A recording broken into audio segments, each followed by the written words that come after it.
As a substitute for syrup or jelly, I like to make fresh fruit purees to spread over my waffles.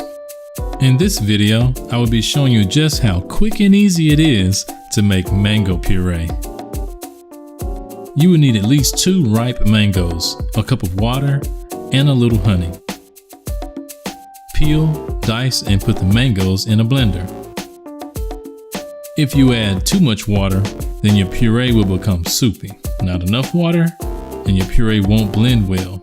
So start off with a small amount of water, about a 1/4 cup, and add as needed until a smooth, thick consistency is reached. If your puree is not as sweet as you would like it to be, just add a little honey and continue blending. Of course, I prefer my purees over waffles.